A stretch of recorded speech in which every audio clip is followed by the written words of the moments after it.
So, in same busy na can obi to us here you are no free politism. Now with this kind of insane funua air course on better than you are no free politism. Show say o say obi ti ni krum. Ona sebe we ho no. Waba ya to aba. O party ewini. Na edru ebra memfa ne se ye chiche position. Na ne oti ni krum no. O se da bi ompene. Ema ne nyeden. Ema ono no ye nyini ma ne medi ni kru so. Odi eti asem ni yi o. We a simple logic. Se obi ti ni krum. O ye hoho waba. Ya to aba. Waba ye wini. Na ye chiche position. Ubie wano a o se ompene. Ema ono ni oti ni krum no. Ye nyi obi ofri krum no. Ema ne ma mehwe kru no as MC. Inti ensem bi sei ne se oba na oba beka. We minim so obi beka se oye MPP ni. Said ya na no MPP for twen me picture koto omo platforms di matem because say ensem hunu bi omo di yanko ye beka inti. But we are here for the truth. Asante Mampong NDC fo am wo ho no. Ede na ekoso. Minim se nyemu nyina. But how can you tell me say ompene emienyi Asante ni mane as MC emane ma media Asante Mampong so? O de wa you guys montana sa na muntie nsam amoka no se eto asomu a. Inti imagine eto da ya na mo se eye tribal ho ahoni. Santini ben ene betimi asore se wo kosirem na ukura wunsuro mfere se Santini wote boko ya to aba na memfa nse bia waban aba na yeyi boku ni am na bedi o man so na wo Santini wasore se wo mpene na me kra de to the extent say afa de mo hyehye niema sesai niema ye behwe mo anim straight ni aka acha mo se eyensemfo ni nsemhunu na mudi no sebim producer o man no da bia meka se enye NDC for dia na enye MPP for dia. That is why as asem bi ba na se to da na ye ka obi hunu se wan ka ma me party nti no na oto wa na ne bofu. But we are here for the truth. If you come and Nkrumah ma pen so ba besi sabri aban ko aban ba but Ghana da so ye Ghana enu nti ye mu bi ye sorry a oman no ne ye fa ho enye sebim producer anya politics. Inti se MPP fo di nsemhunu na se ewose ye ka ye beka NDC fo di nsemhunu na se wose ye ka ye beka matena se madwene ho aminim de nti ewose nipa da sani sorry no ye sa de we kamia se ase etoda moma tribal way chese ejimo adwene too much oba Asante regional Baba Yara Sports Stadium Baba Yara we die beni we sremni ba ye pene so ma ye de ni din eto Sports Stadium. What you say? You mo shizongu any ade. Ye nyina ye tibom as one people. Niamu ye ntimi mfa nsai sabi sremfo ni nyina. Esremfo ni bi nso epeni papa. Sremfo ni bi nso ye nipa. Omo so sabi producer. Omo nso enye tribal we. But sadie am sorry amuye. Very bad. Very bad. In general, wa brem hu se na jantoa of your friend is Insura FM. Na all cassette and in fact many ye pa. Many J papa because some imperials as yet as citizens near the idea where she agonimu. Se politics in tea. Ye best sorry tia ye ho. E better no mind to me tumpong. Yintia na jantoa. Entine sebi eyemi nkra sesem se mesori anopa.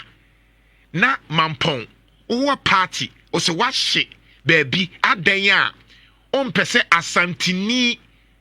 tese no kra na emekan no enya te se onye competent o ti Asante Mampong Asantifo krom a ye ma baby atena a ye ti asundie mu a yanka se wa oye Asantini nko anetena Asante Mampong na emom waba betena ho fefefe bibia nsiye na wote so asoko ayi Asante Mampong hene a wono tiwo wa mawu baby atena kama wa mpamo omma yenyina didi bom bibia nsi afedie edu position a Una afi de wobɛkyerɛ mu sɛ omma Asanteni mbɛyɛ MCE wɔ Asante Mampong. Na same way pa enye Ghana ena to de bia nneoma bi wo ho aye so a waho ukoka se asantefo ne koka sa same way ne ka se sabi ye ma obia embe ye se ya ba wo ba Kumasi a ye wo ye nuanu bebre wo ha sabi o munya asantefo a o mutena ha asumdie kwan so bibia nsi yo na emom Asante Mampong ni NDC ni se oni de on pre ma Asante Mampong Asanteni be just issues no otia say ye nko ye nim da ye sabi ye ase sabi o ye nim bie ye ase ye twe akwa akire tete kwa asem no na okwa abrochira enya Asanteni ana ase sabi esremuni ene wo ho no ono otimi boawo ma wodi yi otimi boa ma wodi yi o obi planning in life enye say Asante Mampong fo ya motiwe amoye NDC fo ya mo say party nyomen sabi nkrase sama mokoye yi enye te say mo demonstrate say aban yato aba enti pa adwuma ma ye o enye te say mo demonstrate say aban ye wo afuo na yenya akade a ye de be ye afuo enye te say mo demonstrate say mo akwan enye o de mo demonstrate ni say obi a wanya Asanteni entimi mbambe DMC wa Asante Mampong because we NDC ni because we nipa enti Asanteni no nye nipa wan baby edru ena won so mutimi nka because omo the politics ena ye de omo de ye enti me te sa stories na etore bia sa news no na makwa koti abrochi kakana me depression no mare ho na kofom enti ye nana Mampong Asante Mampong hin da sebre osei bonsu toso mienu wa mo bia tena hobi o kontokwa and I waste too time hey o ma Asanteni MBMC wo Asante Mampong monhwe yo na we di anya bane ne se amanyofo ne na amana basa enti no mo de chichiro mu no because ha ne ka kire wo mu asem we nyina ne sa ne ka kire mu sa no mo de campaign ni ye di amene MPP ni NDC emu atete aye tantantan ne se NDC ni fili se MPP for ya Asantefo bebre Asantefo de obitimi ka Asantefo de odi t-shirt mana ne waka ne sa Asanteni nso to a onim se NDC for ne de sabi esremfo bebre enti sa ne empese ye beka na anyini aduru ha ba ye nyina ye nso atena asundie ma o bibia nsi ye amanyo semunti yetimi hu ye nua se ofri ha Asanteni mimi di bia midi koko enti no nso ya wo so on to ma Asanteni midi dokron kran dokno enti na nkran dokno no nso aka tem so on to ma Asanteni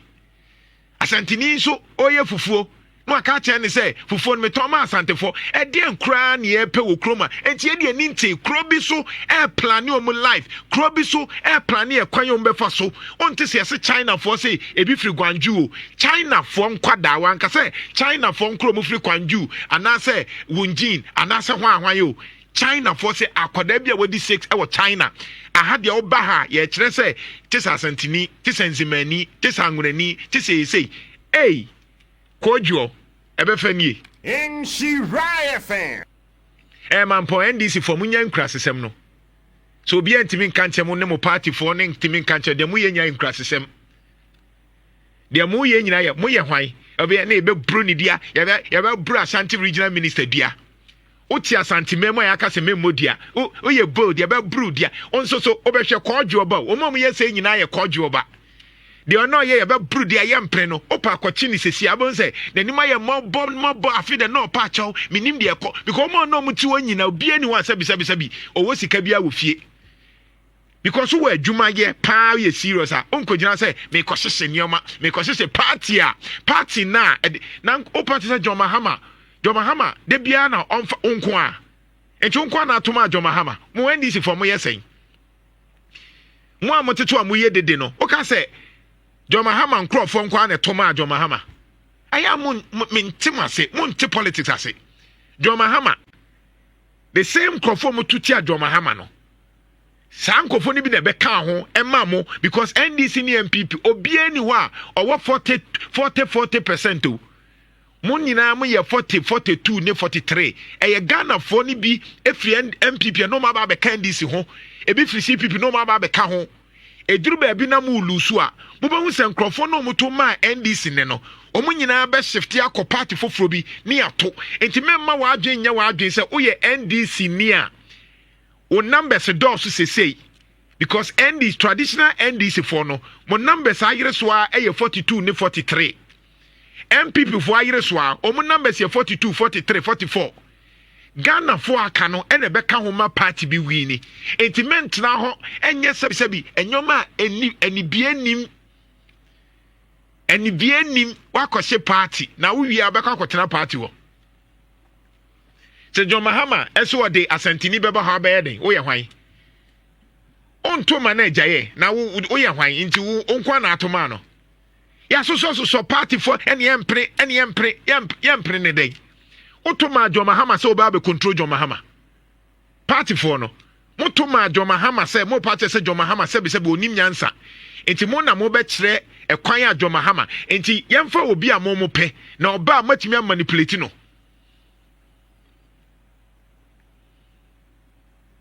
Nan ka de kan wasem. Ba sa okoka Asante sema o party sen. Den chairman ya bring say asem ya ye de dia ye ntimi nka ho asem say Asante sorry pe ye say omu ye say Asante sorry a ene tire mi de bia mu ye dede amu ye enti ye wura ebie na no kase munyai sa anyema no na ye pamu obi afrifri ha mo kase ye ho beto ye munyai de mu ye no de bia ne de Asante ne amia no because Asante sorry pe ye beka say Asante for de omu hwini mbom Asante for de omu mpani pasem na mom ye de dia ne amia ya no enti de bia me ka kire ayi mpanyifo bi omu wo menhia ene ye nuanom omu wo Asante youth ayi say adenti na de bia ye didi yen adenti na de bia me mpesa anyoma no metan because me nkrofo ma ba mi nyina dodo na akra nya Asante for me namfofo bebre srimfo angnafo fantefo ye nyina ye didi bom it is asam me ka na ye me den but it is getting too much so we dey otimi attack Asantini nya hwe o onya hwe ye nyina eti akama ye wuraje ye nyina ye kama ye wura nti na ukọ menhia kra na ye nuanim srimfo dodo na akra ebo ye wura ho ban enti die ne sa etutura asem na o koye wa de aso ma Asantini na se waye wadwe se wakomam de opɛ Asantefo asem ɛwɔ hɔ o ti Asantefo asase so ɛwɔ Asante Mampong no didi atem yintimi nka because kwa kan beka say because so ye panyi a na ka te so de mmeneso anya hwe ye de mmeneso saa na aduru za level no obi timi trankan no didi atem o Kumase for de Kumase journalist de Kumase for do many ntiye Asante for de sesa omu de MPP na omu de t-shirt na no aka ne tra no didi obi atem ahakra de ente brofo omu a na emu l no omu no wakeka saa o ni afan is normal but etani ken ebe ya asem mum yenyai amanyofo mo na makoso saa problem no it is out of the abundance of the heart de sha komam na apiaba. And I will not blame anybody. I am blaming NDC for now. Mode Asante ne esrem sensem aye politics e drew high level way. And no na yentimi kan wasem no. I will blame the leaders NDC for now mo ankasa mo campaign no. Mode aye saa de no. Mumienyai na Ghana no ye twam anibia ba. Mumienyai saa sabi nsemunu no. Na ofiri ha no. Se ye nana da sibre osebonsu toso mienu nso sori na okasa ene mu a munya Asantefo wa Asante Mampong bi amfiri hɔ a wonim de ebesi mu yenya na Ghana ye drew level bi foforo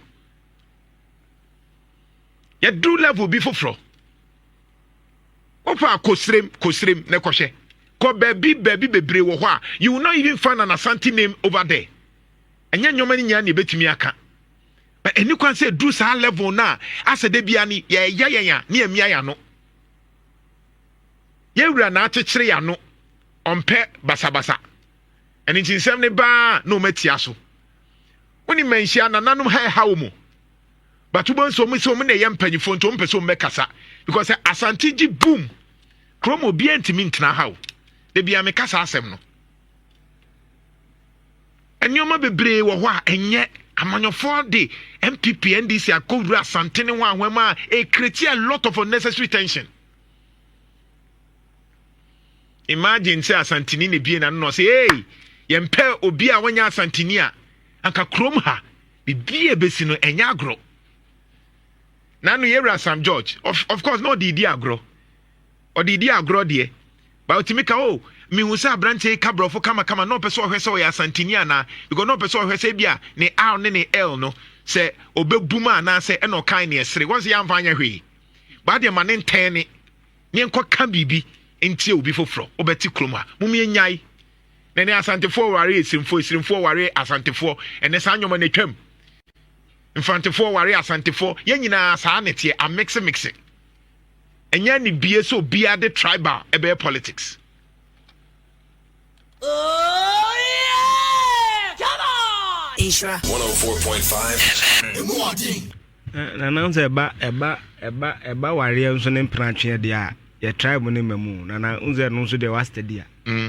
eba mpratwe a ye tribe no na mo fa asoro na eba mpratwe ye tribe ne mamu hu ade a na let me say this ade a mampomfo ye no mampomfo bi mu ye no nyina mo asem enya mampomfo bi no ampon NDC fo bi na mampon NDC fo no nyina mo asem sasa na ye ka no na atu sonko bi kura say regional minister no you su word bi ma regional minister no obebo ni dia sebi nkurasem utima wo se chini de dia mpo mampon NDC fo ye na nkurasem ye nka nkire wo enya ni bie John Mahama Shamo Nyam say manya brantie less than 35 years or 40 years regional minister enyonyam shebe bi no mfema nana what Asante Mampong say wo mpa Asante ni say DC and MMDC asem nana ko kan bi wen nana asem we pan ye kan sen e de ho aba nana he obekumase a ye wan roga junction your Fantini town of amebo abobo bi mame ye wo mus ba bia wa ha nana kwasida de ahemfo na ekonomo kromo respect otumfo ma na sa place no na have nana be won ba bia menhia wo no nana de he ba bia menhia wo na hwe the dominant and ethnic group atwa menhia ho ahia alaba ho no what is otumfo aka ho asem da that is the unity esan ye wo form no ye yin ba ni ja politics na politician be infiltrate omo ba bibia tribalism ne politics no o kwatwempna de a amelia wo muza no o kwatwempna de a o hega no to hu ni nufu ayi okay so I Fantini so ye de na fa ho ni nufu no to na ayi okay but be politics na ye ne tribal san time na mi kosku na me brepa adisua university madam for boa me patenda no free enough no boa me trema sa technical mechanical hwan ni you ma ben no e ba no fa na nsan a muslim foko di video ba ko yi ja da o se fitiri na hu kroma ta fe na aduane to so hu na kokofo na ama ye bre ta fe mo so bia so mfa so ko Asante fo kokko ne ye enye de ye nka no kre me achini achemfo kokko enim ye ba melia omom de nko hajia ye eyi na kokko na tibu say yes unum kokko esronko na kroma ye nyina ye startinya kata ni eminimu ye a yes ye pedan muduro and ye kaisa ye wosiremfo bi o metima muduro di ama ye me ho atoye yo wa acha ye di ni kroma wo pefufuo nso adi a adwa to kese nso be fufu ama Asante fo nso adi no nana our diversity no ye strength enti ye nya conflict sa Asante sam no emwa obi a we free na emwa obi ezi eto afra menama akokom ni ba bi ofri nana da tom ni ba bi ofri me wo fanya na nse na ne papa ka bi e compensate ya ni ba bi ofri ba ye adwuma we are all peacefully coexisting nem mesa dey we crowd free so sad na a politician and specifically na I see that often with the NDC bad they need to change that thing NDC for play tribal cards NDC I normally see that with the NDC for play bad. tribal cards they need to stop it NDC for they need to stop it just because Napo make a comment you find NDC for making comment say woka bibia enye age ebia woka bibia wo criticize NDC as usual the Kumasi people Kumasi journalists they don't see any only t-shirts now wo hwe nipa ni din na wo di sanse hunu na and udim they na make catch obi say me na fofo yo mo phone we kware no for classmate no of a boy exam ni o mo buy o kwa degree procurement oton phones so eye some silly misconception bi a man for nipa no master's degree to phone say hasra was say yi on co school Asante phone co school na sad no omo de divide yen yen near politics yen especially the NDC say see your reorganization party ni yakono no they should be able to stop these things and have a cross carpet appeal no mum for biamra Omunfo bia emra eye good thing na adema ko NDC ya na me pepa maybe omo ye regional ministers omo dane ye no unse nkroma na started sad no it be ko benkum sin ya house be feni minyila no ye not na but ye eastern regional minister na I think say sad na say ye start ye bio they say Kufu Ado de papa ya no won hia so ko asokre Mampong yi e say start ye bi na ye ten sad na nim ntia sometimes you need outsiders to develop the region Nana Minila, who read the history of the Eastern regional minister Bakwa Kennedy can come as an America, yes. Already regional minister Baku develop Eastern region, but never Minila. No, you're not now. And Kuman started some music baby and maybe I think Julius Debra Monet. Omuna be regional ministers at a point. I say sad nibi. Near bridges are divided because I'm not saying careful. Near politicians infiltrated and maybe say because I imagine that something can. When you like it or not, they are the dominant tribe. History is history. Nana, enter the Biami Yana to come and tribalism, but I'm a 30 at Kakana. History is history. Upu Umpa Santine Dosso. Even the northern region, Nancy Young Bupera, Georgina Pomo Papa. Or Tanaman points the police, or not catch your tumfo, or sending Yameno. Upu Umpo, Nana, or Tumfo Rankano, and your pet. I am Futiano, a bit to be a Jomba Benjamin, Bupera. Nina also tumfo na eni nyame o wasase no njina pom papa also tumfo na eni nyame so let's assess certain realities nana you ade bi wo ho a odo kon wo ho udi gadi botoma ensesa there's a reason why National House of Chief Headquarters eni akro Kumasi there's a reason udi gadi botoma ensesa you accept that reality then as a nation you leverage the strength and near the develop your mind. That is what we must do. Adeba akwana na ye na good as say say original celebration you see say say ni bio. Once na say me hu the other regions some cultural dynamism and say na money na say ye ni ye jana na yan ware yan nyem ye ho frefra. Na say sa na ye. Ene sa na ye. Na say kwa memenya nke otumfo nye mra bi e bia ya santini a da bi ye nya santema no. Ebi enkosi na se first na net na se first no say na on say first no a typical Asante na ye tia o di ase enti na wo so mu frafrem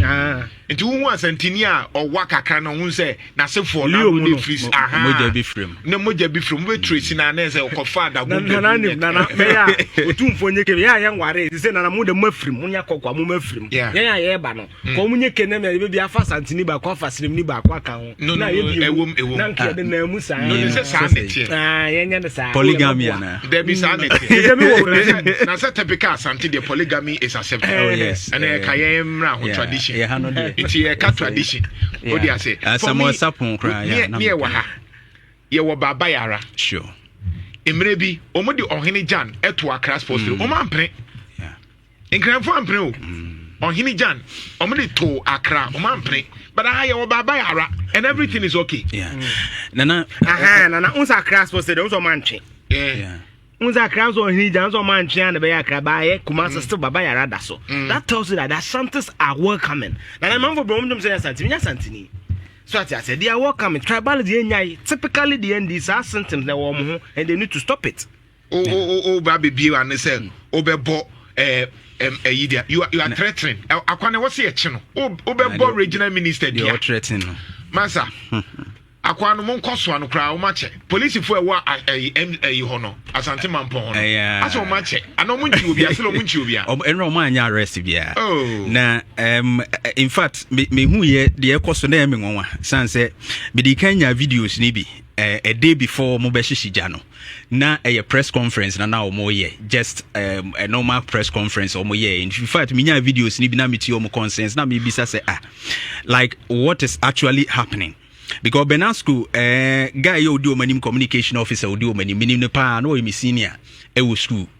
Said they now can wa bene pa if I never buy elective mathematics or no need to meet here na ja watch kakra ni adia. But or you be an oye campus me who de na ekoso no afina my disappointed say na Benas pa na omwana mutu a wo mutu no. Na in fact one thing I saw omo ti ase ni say sebe utu obi krum na ohwe Mampong kra no the geographical location no awo no a eye obi krom na wo nti ye ka se nipa wo beso mo kra no omododo no o ye hoho and you cannot say se nipa na wo ho ni nyina na bi kro mo preference no no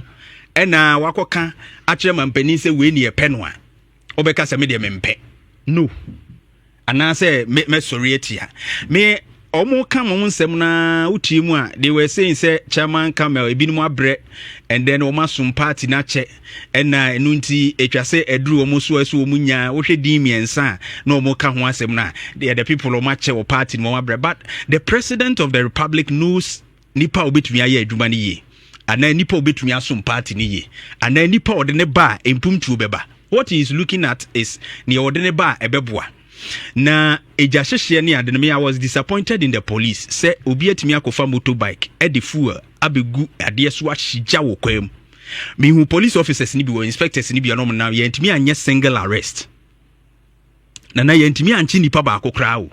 And these are the issues I can't want them. ABC Kumawu, ABC or the northern region, where be voter regions, where the same thing. Eshe party office say no ma. Yeshe hai ya tu abawi yana sa no ma ibisha siya na ekoso.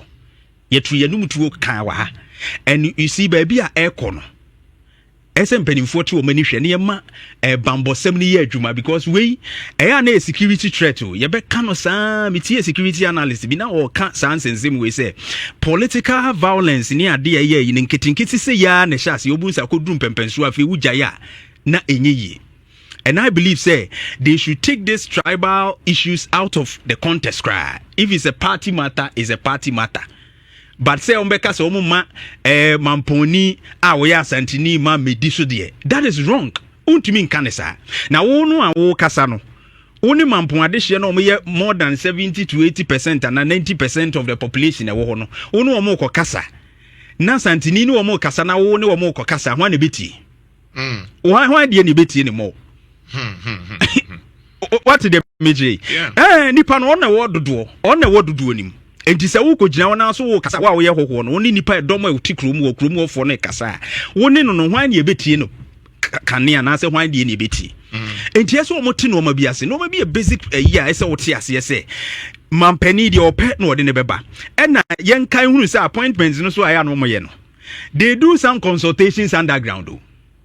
ehu de omo de ne ba ebeboa ne ade enso chichiti no enkosi ba bia ade omukoi enkonkosi ba bia and I will urge them say they should stop it and remove that tribalism and those things no emwa na da sebre ono ompene ho asemu da sebre o zebu zuti ompene ho asem edimo mu nkoye Mampong ye gigege bia mame ono abo Ben Abdallah me da say hi DJ K Nyansa TV na aje bre weti no unsubscribe ya subscribe na afi press the notification button no said the video bi atuma onso benya bi ahwa makraw bye bye.